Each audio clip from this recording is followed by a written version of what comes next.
시청자 여러분 안녕하십니까? VOA 뉴스투데이 시작합니다. 팔레스타인 무장정파 하마스가 이스라엘을 공격한 지 80일이 지났습니다. 여전히 이스라엘은 그날의 충격과 공포에서 헤어나오지 못하고 있는 상황입니다. 현재 이스라엘군은 하마스 제거 작전에 박차를 가하고 있고 팔레스타인 주민들은 이번 사태의 책임은 이스라엘에 있다고 주장하고 있습니다. 이스라엘에 파견된 함지아 기자가 현지 상황을 전해드립니다.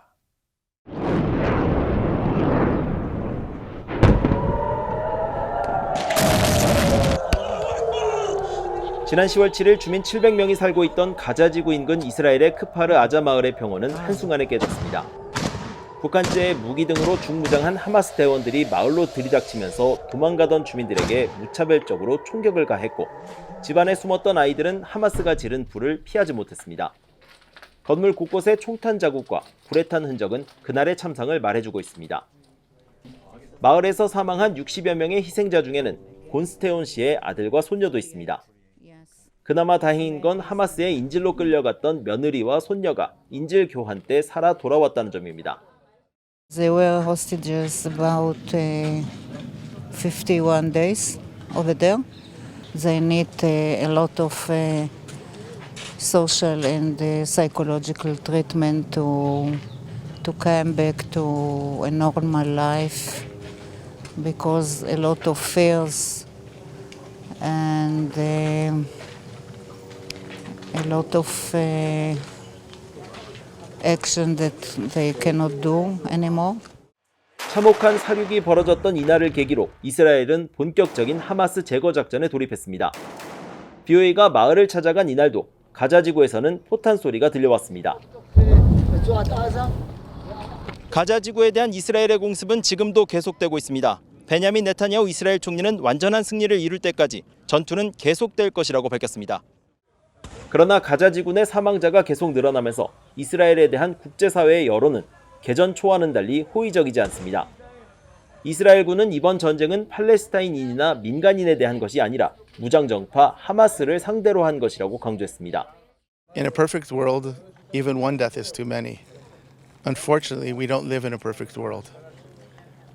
And we should be asking the questions of why so many civilians in Gaza are actually being killed as well. They should be asking, why has Hamas put us in this situation?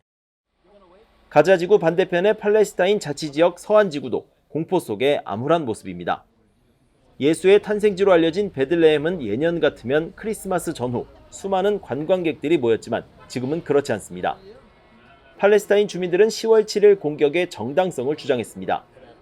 600만 팔레스타인인이 이스라엘의 점령 아래 살아가고 있어 불가피한 선택이었다는 것입니다. And we have here 6 million in Gaza and in the West Bank. So all those people waiting for peace. We want our state. But some people argue that the act on October 7th wasn't so peaceful though. My friend, listen, you have to know something. You are Korean. If I am Palestinian, come to your land and occupy your land, you will fight me. 수천 년 종교 갈등에서 촉발된 이스라엘과 팔레스타인의 전쟁. 미국 정부는 하마스 핵심 세력 제거에 초점을 맞춘 저강도 전쟁 국면 전환으로 이스라엘을 압박하고 있고 이스라엘은 이집트가 중재한 종전안을 검토하면서 장기전에 대비하고 있다는 보도들이 이어지고 있지만 80일 넘게 전쟁이 이어지면서 양측의 주민들은 공포 속에 하루하루를 보내고 있습니다. 이스라엘에서 BOA 뉴스 함지아입니다. 미국 국무부가 북한과 러시아의 군사협력 강화 가속화에 우려를 표하면서 영내 안정과 국제 비확산 체제를 훼손시킨다고 비판했습니다. 국무부 대변인실 관계자는 27일 러시아가 북한과 더 적극적이고 포괄적인 협력을 구축했다는 최근 러시아군 총참모장의 발언에 대한 BOA의 논평 요청에 우리는 북한에 대한 러시아의 지원과 우크라이나 전쟁에 대한 북한의 러시아 지원에 대해 점점 더 우려하고 있다며 이같이 비판했습니다. 그러면서 북러 간 군사협력 가속화에 따른 한반도 및 영내 불안 가중에 대해 미한일 3국 협력을 비롯한 동맹과의 조율된 공동 대응이 중요하다면서 미한일 세 나라가 북한 미사일 경보정보 실시간 공유 체계 완전 가동 조치를 취한 점을 주요 성과로 꼽았습니다. 한편 국무부 대변인실 관계자는 북한의 지난 18일 대륙간 탄도미사일 ICBM 발사와 관련해 미국 주도로 최근 유엔 안보리 회의가 소집된 데 대해 김여정 북한 노동당 부부장이 비난 입장을 발표한 것에 대해서는 북한의 미사일 발사는 다수의 안보리 결의 위반이라고 지적하며 일축했습니다. 그러면서 안보리는 북한의 계속되는 무모한 행동을 규탄해야 하며 모든 유엔 회원국들은 북한의 탄도미사일 프로그램을 위한 수익 창출을 억제해야 한다고 강조했습니다. 북한 노동당 전원회의에서 고위 간부들이 최고급 수입차를 타고 나타난 데 대해 미국 정부는 유엔 안보리 결의는 모든 운송수단에 북한 제공이 금지됐다는 점을 분명히 했습니다. 한국 정부의 추가 대북 독자 제재 지정에 대해서는 북한 미사일 발사의 위법성을 지적하면서 대응 공조에 미한일 3국이 협력하고 있다고 강조했습니다. 이조은 기자가 보도합니다. 북한 대외관영 조선중앙통신이 27일 공개한 노동당 전원회의 관련 영상입니다. 내각 총리 김덕훈을 비롯해 당 조직비서 조용원, 최고인민회의 상임위원장 최룡해 등 북한 최고위급 간부들이 잇따라 독일 메르세데스 벤츠사의 최고급 세단 S클래스 차량을 타고 회의장에 도착했습니다. 이들이 타고 온 차량은 미국 판매 기준으로 신차 가격이 최소 미화 약 12만 달러, 한화 약 1억 5천만 원에 달하는 비싼 차들로 이들 차량을 이용한 지도부의 회의장 도착 장면 공개는 의도적인 것으로 보입니다. 미국 국무부는 북한의 고가 차량 수입 등 대북 제재 회피 실태에 대해 유엔 안보리 결의 위반이라는 점을 지적했습니다. 국무부 대변인은 28일 이번 사안에 대한 VOE의 질문에 유엔 안보리 결의에 따라 모든 유엔 회원국은 북한의 운송수단을 공급하거나 판매 또는 이전을 금지해야 한다고 강조했습니다. 영내 및 국제 평화와 안보를 위협하는 불법적인 대량 살상 무기와 탄도미사일 프로그램을 개발하는 능력을 저지하기 위해 이 같은 제재가 시행되고 있다는 겁니다.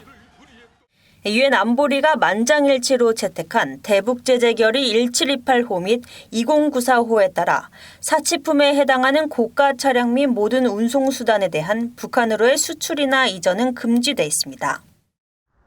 이런 가운데 국무부는 한국 정부가 지난 18일 북한의 대륙간 탄도미사일 ICBM 발사에 대한 대응 조치로 리창호 정찰 총국장 등 북한 국적자 8명을 독자 제재 대상으로 지정한 데 대해 북한 탄도미사일 발사의 위법성을 강조했습니다. 북한의 불법 대량 살상 무기와 탄도미사일 프로그램은 국제 평화와 안보, 세계 비확산 체제의 위협이며 북한은 유엔 안보리 결의를 위반하면서 제재 회피 노력을 통해 대량 살상 무기와 탄도미사일 프로그램에 계속 자금을 지원하고 있다고 비판한 겁니다. 그러면서 이에 대한 대응 조치로 우리는 최선의 대북 관여와 침략 억제, 북한의 여러 유엔 안보리 결의 위반에 대한 국제적 대응 조율 방안에 대해 한국, 일본을 비롯한 기타 동맹 및 파트너들과 긴밀히 협력하고 있다면서 미한일 3국의 대응 협력 노력을 강조했습니다. VOE 뉴스 이조은입니다. 최근 미국 조 바이든 대통령이 러시아의 제재 회피를 차단하기 위해 러시아와 거래하는 제3국 금융기관을 대상으로 한 세컨더리 제재에 서명한 것과 관련해 세컨더리 제재, 즉 3자 제재를 통해 중국 금융기관들을 겨냥한다면 대북 제재 이행에도 큰 함의가 있을 것이라고 미국의 전문가들이 평가했습니다. 랜드연구소의 찰스 킹 말로리 국제위험안보국장은 27일 VOA에 미국 정부는 지금까지 중국은행에 대한 제재를 주저해왔지만 중국과 러시아 간의 급증한 무역을 고려할 때 이제는 중국 금융기관에 제재를 가할 수도 있다고 설명했습니다. 그러면서 바이든 행정부가 이번 행정명령을 통해 러시아에 협조하는 중국의 금융기관들을 제재하면 북한에 협조하는 중국 금융기관 제재를 고려하는 것이 더 쉬워진다고 말했습니다. 앤서니 루제로 전 백악관 국가안보회의 북한 담당 국장도 VOA에 새롭게 제재를 발표해도 이행을 하지 않으면 아무 의미가 없다면서 김정은의 셈법을 바꾸려면 북한의 자금줄을 겨냥하고 제재 회피를 방조하는 러시아와 중국은행을 겨냥해야 한다고 강조했습니다. 미국 국방부가 2023년을 아시아에서 미국의 국방 전략을 실행한 결정적인 해로 평가하고 주요 성과로 미한일 3국 협력 강화를 꼽았습니다. 미국 국방부는 27일 발표한 2023 결산 설명 자료를 통해 미군은 올 한해 인도태평양 지역의 평화와 안정, 억제 목표를 달성하기 위해 동맹 및 파트너와 협력해 왔다면서 40년 만에 처음으로 미국 전략 핵 잠수함이 한국에 기항하고 핵 탑재가 가능한 전략 폭격기 B-52가 한국에 상륙하는 등 미군의 태세를 전환하기 위한 노력을 기울였다고 평가했습니다. 특히 올해 미한일 3국의 역사적인 캠프 데이비드 정상회의 이후 한일 양국이 그 어느 때보다 긴밀히 협력하고 있다는 점과 이를 통해 다개년 3자 연합훈련 계획 수립을 비롯해 북한 미사일 대응 실시간 경보정보 공유 시스템이 갖춰진 것을 주요 성과로 꼽았습니다. 그러면서 미군은 올해 이런 성과를 바탕으로 이전과는 전혀 다른 방식의 협력 등 영내 전체의 평화와 안보를 강화하는 방식으로 인도태평양 지역의 동맹 및 파트너 국가들과 협력하고 있다고 강조했습니다.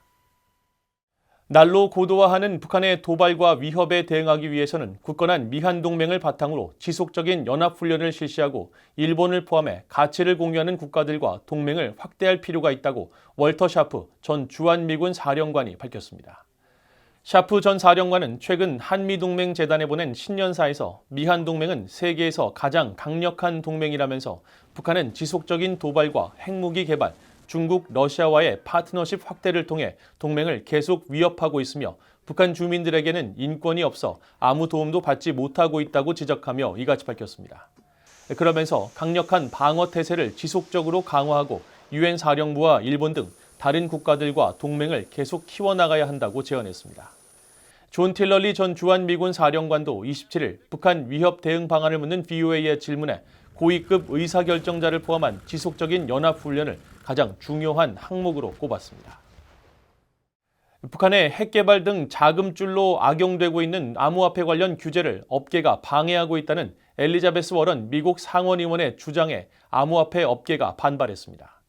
미국 최대 암호화폐 거래소인 코인베이스의 파야르 쉬자드 최고정책 책임자는 27일 VOA의 관련 질문에 우리는 플랫폼에서의 불법 활동을 근절하고 나쁜 행위자를 추적하는 데 있어 사법당국과 긴밀히 협력해온 실적을 자랑스럽게 생각한다고 밝혔습니다. 쉬자드 책임자는 이어 암호화폐 규제 입법을 막기 위해 업계가 관련 분야에서 활동했던 전직 관리들을 고용한다는 워런 의원의 지적에 대해서는 말도 안 되는 주장이라면서 코인베이스는 미국 내 업계와 소비자를 위한 명확한 규정을 만드는 법안을 일관되게 옹호해왔으며 우리의 성공은 미국인을 보호하기 위해 최선을 다하는 데 도움을 주는 국가 안보 및 법 집행기관의 오랜 경험 있는 전문가를 채용한 데서 비롯된다고 주장했습니다. 블록체인 협회의 크리스틴 스미스 최고 경영자도 VOA에 전직 관리를 고용했다는 워런 의원의 주장에 반박하면서 암호화폐를 옹호하는 커뮤니티는 군대와 국가 안보 그리고 정부 경험을 가진 사람들이 우리 대열에 포함된 것을 자랑스럽게 생각한다고 밝혔습니다. 이상으로 VOA 뉴스투데이를 모두 마칩니다. 시청해주신 여러분 고맙습니다.